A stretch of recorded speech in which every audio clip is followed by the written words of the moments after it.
¿Es cierto? ¿Sí? ¿O yo me lo estoy inventando? No, aquí está. ¿Sí? Dios manda, ¿qué? Que lo más importante es lo interno. Dice que el incorruptible ornato de un espíritu afable y apacible que es de grande estima delante de Dios. No el externo. ¿Sí? Pero ¿qué es lo que piensan muchas? No importa. No importa, desde que yo me sienta bien me puedo vestir como yo quiera. ¿Sí? ¿Y saben? Eso es menosprecio persistente a la ley de Dios. Para con el fin de que satisfacerme a mí mismo. Los que mienten. ¿Sí? Los que mienten. Porque Cristo nos dice hablar verdad cada uno con su prójimo, ¿cierto? Pero nosotros decimos, ay no, es que es un pecado chiquitico, ¿sí? ¿Sí? Ah, no, yo dije mentiras, pero fue chiste. ¿Sí? Eso es un menosprecio persistente a la ley de Dios. ¿Con la finalidad de qué? De satisfacción personal. Este pecado prácticamente es un asunto de la voluntad. De la voluntad. Hacer nuestra voluntad y no la de Dios. ¿Y sabe cómo se llama eso? Rebelión. Rebelión. Ir en contra de la autoridad. Eso se llama. Cuando uno pasa a ser hijo de Dios, y entiéndalo bien, cuando uno pasa a ser hijo de Dios, usted no puede estar en rebelión constante contra Él. No puede estar en rebelión continua contra Él. Jesús murió para quitar nuestros pecados. El versículo 6 nos dice: todo aquel que permanece en Él, ¿qué? No peca. Todo aquel que permanece en Él no peca. Todo aquel que peca no le ha visto ni le ha conocido. ¿Qué significa este término permanecer? Permanecer implica tener comunión con Él. Implica tener comunión con Él. Y esta comunión nos guarda de desobedecer deliberadamente a Dios. Entre mayor tenga usted comunión con Dios, más va a ser guardado de pecar deliberadamente contra Él. Pero si usted tiene en poco la comunión con Dios, pues muy fácilmente va a pecar contra Él. ¿Sí? Una persona que peca deliberadamente o habitualmente, este tipo de personas manifiesta que no conoce a Cristo. Porque aquí el problema no es que usted pecó una vez, porque ¿quién es el que no peca? Levante la mano aquí, los santos que no pecan. No hay, ¿cierto? No hay hombre sobre la tierra que no peque. Pero el problema, ¿qué es? Cuando usted se habitúa a pecar. Cuando usted coge un hábito de hacer lo mismo. Yo conozco a una persona que es mentirosa. Y vea que esa persona, cuando le habla a uno hasta le cree.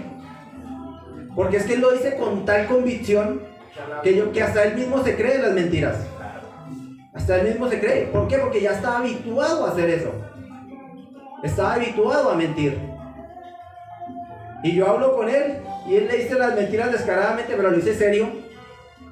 Serio, como si fuera, yo le creo muchas veces. Yo le creo muchas veces porque yo le miro el rostro y él se ve serio, se ve bien y lo dice con tal claridad. Pero no, él es un mentiroso. Está habituado a eso. Y le pido, hermano, que usted allí medite en su corazón. Yo soy de ese tipo de personas que estoy habituado a cometer los mismos pecados todas las veces. ¿Sí? Yo soy de ese mismo tipo de personas. Porque es fácil juzgar, es fácil ver, es fácil decir, vea, es usted, ¿cierto? Pero tenemos que confrontarnos a nosotros mismos. Yo soy ese tipo de persona también, que muchas veces me habitúo y cojo un hábito de hacer lo malo. ¿Sí? Esta persona que deliberadamente o habitualmente peca, manifiesta que no conoce a Cristo. Por lo tanto, no puede permanecer en Él. No puede permanecer en Él. Alguien que me tenga el versículo 7 y 8. Hijitos, nadie os engañe. El que hace justicia es justo, como Él es justo.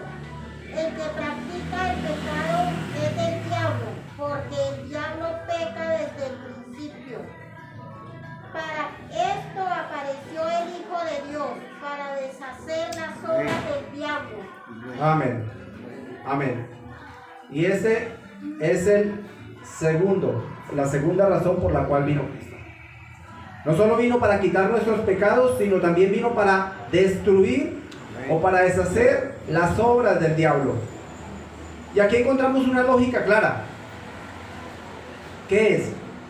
Si un hombre conoce a Dios, le obedecerá. ¿Cierto? Eso es una lógica. Si un hombre conoce a Dios, le va a obedecer. Pero si este hombre o esta persona pertenece al diablo, le va a obedecer. ¿Sí? A quien pertenezca le va a obedecer. Si pertenece a Dios, le va a obedecer. Si pertenece al diablo, le va a obedecer. El contraste aquí es que Cristo no tiene pecado. Cristo no tiene pecado. Pero el diablo, por otro lado, él peca desde el principio. ¿Sí? Él no sabe hacer otra cosa sino pecar. Y Cristo vino para deshacer las obras del diablo. Y vean que deshacer las obras del diablo no significa aniquilar. ¿Sí? O si no, ¿por qué somos tentados? Deshacer las obras del diablo no significa aniquilar. Significa restarle. Restarle eficacia o hacerle inoperante. ¿Sí? ¿Satanás ha sido eliminado? No. Satanás no ha sido eliminado. Sí, pero sí su poder ha disminuido, su amor debilitado. Alguien por favor que me busque ya Hechos 2, 14 y 15, y apenas lo encuentra me lo lee. El poder de Satanás no ha sido eliminado, pero sí su poder ha disminuido. ¿Sí? Y sus armas han sido debilitadas. 2, 14, 15. Hebreos 2, 14, 15. Hebreos, perdón. ¿Les dije hecho? Perdón, Hebreos. El que estoy mal soy yo. Hebreos 2, 14, 15. El primero que lo encuentre me lo puede leer.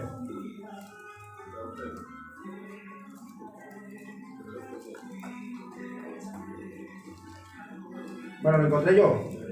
Así que, por cuanto los hijos participaron de carne y sangre, él también participó de lo mismo, para destruir por medio de la muerte al que tenía el imperio de la muerte, esto es, al diablo, y librar a todos los que por el temor de la muerte estaban durante toda su vida sujetos a servidumbre.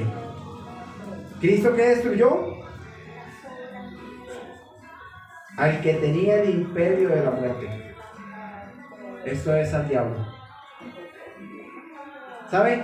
El diablo puede ganar una batalla, pero él no puede ganar la guerra, porque él es un ser derrotado y un ser destinado al lago que arde con fuego y azufre. Él ya está condenado. Sí, él puede ganar una batalla y todo, pero la guerra está perdida para él. Él no puede luchar contra Dios. Versículos 9 y 10 de Primera de Juan capítulo 3 nos dice: todo aquel, y óiganlo bien, todo aquel que es nacido de Dios no practica el pecado. Y quiero que lo leamos todos juntos este versículo a cuenta de 3. 1, 2, 3. Todo aquel que es nacido de Dios no practica el pecado, porque la simiente de Dios permanece en él y no puede pecar porque es nacido de Dios. Amén. Y el versículo 10 nos dice: en esto se manifiestan los hijos de Dios y los hijos del diablo. Todo aquel que no hace justicia y no ama a su hermano, no es de Dios. Así que, ¿usted quiere saber de quién es hijo? ¿Sí? Mire lo que hace. Mire lo que hace. Su andar es el que testifica de quién es hijo usted. Todo aquel que peca y peca y peca, ¿qué? No es hijo de Dios. Dice, es hijo del diablo. ¿Por qué? Porque la simiente de Dios está en él. O sea, el Espíritu Santo que nos fue dado en el momento en que nacimos de nuevo, en el momento en que creímos en Jesús como nuestro único y suficiente Salvador. Él pasó a morar en nosotros. Y eso no quiere decir que no pequemos, pero sí quiere decir que no vamos a practicar el pecado. ¿Sí? Porque esas dos cosas son muy diferentes. Son muy diferentes. En conclusión, ¿qué tenemos? Que todo aquel que es nacido de Dios no practica el pecado. ¿Sí? Todo aquel que es nacido de Dios no practica el pecado. Nuestra responsabilidad es vivir de acuerdo con nuestra posición en Cristo. Esa es nuestra responsabilidad con nuestra nueva naturaleza. La que usted alimente, la cual usted debe alimentar cada día más. ¿Sí? ¿Cómo se alimenta esa nueva naturaleza? ¿Con comida física? No. Con comida espiritual, ¿cierto? La palabra de Dios es el alimento del espíritu, ¿cierto? Lo segundo es que rendirse al pecado es una característica de los hijos del diablo. Rendirse al pecado es una característica de los hijos del diablo. ¿Sí? Recuerden, los falsos maestros del gnosticismo que enseñaban: el pecado solo afecta al cuerpo, el espíritu no, así que no se preocupe. No se preocupe por esos pecados. ¿Sí? Eso era lo que enseñaban el gnosticismo. ¿Sí? No afecta al espíritu, solo al cuerpo. Pero ¿qué es lo que tenemos que hacer para vencer? Y apunte esto. Apunte estas 4 cosas en su mente y en su corazón. Y con esto ya voy terminando. ¿Qué hacer para vencer? Comience el día rindiendo su cuerpo en sacrificio. No se permita levantarse de esa cama sin antes ir a la presencia de Dios. No se permita empezar a hacer su diaria, lo que hace todos los días, sin antes ir a la presencia de Dios. No lo permitan. Lo primero que tiene que hacer antes de levantarse, tenga ese tiempo devocional con Dios. Tenga ese tiempo con Dios. Rinda su cuerpo, rinda su espíritu, rinda su ser al Señor. ¿Qué es lo segundo? Lea la palabra de Dios. Alimente esa nueva naturaleza. Léala. Habitúese en la lectura de la palabra de Dios, en la meditación de la palabra de Dios. Memorice versículos bíblicos. No quiere decir que usted todo el día la va a pasar con la Biblia y lea. No. Pero sí, tome un tiempo para la lectura y meditación de la palabra de Dios. En ella Dios le está hablando a usted. Y así su nueva naturaleza va a ser alimentada. Tercero, órele al Señor para que el Espíritu Santo sea quien controle su vida, para que le libre de tentación. ¿Sabe? Dios no nos promete que no vamos a ser tentados. ¿O sí? ¿Dios le promete que a usted que no va a ser tentado? No. Está el tentador, pero sí nos dice que Él va a estar con nosotros. Así es. ¿Sí? Órele al Señor para que sea librado de tentación, para que sea el Espíritu Santo quien le dé ese poder para vencer la tentación. ¿Sí? Y lo último, si usted peca, porque lo va a hacer, ¿qué es lo que nos dice 1 Juan 1:9? Si confesar nuestros pecados, Él es fiel y justo Él es fiel y justo para para perdonar nuestros pecados y limpiarnos de toda maldad. ¿Qué es confesar? Es decir lo mismo que dice Dios. ¿Sí? Decir lo mismo que dice Dios. Eso es confesar. ¿Sí? No es Señor, perdóname, perdóname. Señor, perdóname. No, es decir lo mismo. Eso es confesar. Yo mentí. ¿Qué dice Dios de la mentira?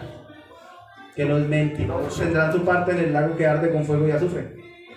¿Cierto? Es decir, lo mismo que dice Dios con respecto a la mentira. Tu palabra es verdad, tú quieres que yo viva en verdad, que hable verdad. ¿Sí? Confiese sus pecados y restaure nuevamente esa comunión con Dios. Dios quiere gozar de esa comunión contigo. Y Dios quiere que esa comunión crezca cada día más y más. Pero Dios no lo va a forzar a usted. Es su responsabilidad. Es su responsabilidad para con Dios en que esa comunión crezca. Ya inició así, en el momento en que usted nació de nuevo. Pero tiene que crecer esa comunión. Y esta es la verdadera comunión, la que es con nuestro Padre y con su Hijo Jesucristo. Padre, muchas gracias te damos, Señor amado, por tu palabra. Muchas gracias te damos, Señor amado, porque tú nos enseñas a través de ella tu voluntad. Señor, tú dijiste por medio de tu siervo Juan que estas cosas, o las cosas que hemos visto y oído, esto es lo que les anunciamos para que ustedes tengan comunión con nosotros. Pero esa comunión verdadera es con el Padre y con su Hijo Jesucristo. Así es. Señor, y gracias te damos porque tú nos permites tener y gozar de esta comunión, Señor. La misma que tenía Adán allá en Edén antes de pecar. Que fue, Señor, interrumpida por el pecado, pero que ahora viniste tú, Señor Jesucristo, para que esa comunión nuevamente sea restaurada, Señor. Así es. Gracias te damos por ese sacrificio que hiciste en la cruz por nuestros pecados, Señor. Gracias te damos por tu Espíritu Santo, que es el que nos permite tener comunión contigo, Señor. Gracias te damos, Señor, perdona nuestros pecados. Perdónanos, Señor, porque muchas veces no nos damos cuenta y nos habituamos a hacer cosas que no son agradables delante tuyo, Señor amado. Y tú dices en tu palabra que todo aquel que comete pecado infringe también la ley, porque el pecado es infracción de la ley, Señor. Señor, no permita, Señor, que entremos en rebelión en contra tuya. Señor, no permita, Señor amado, que nos volvamos hijos rebeldes, desobedientes, Señor.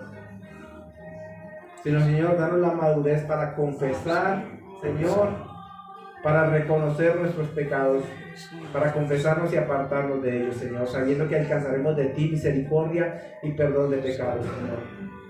Te damos muchas gracias en el nombre poderoso de Jesús. Amén. Amén. Amén.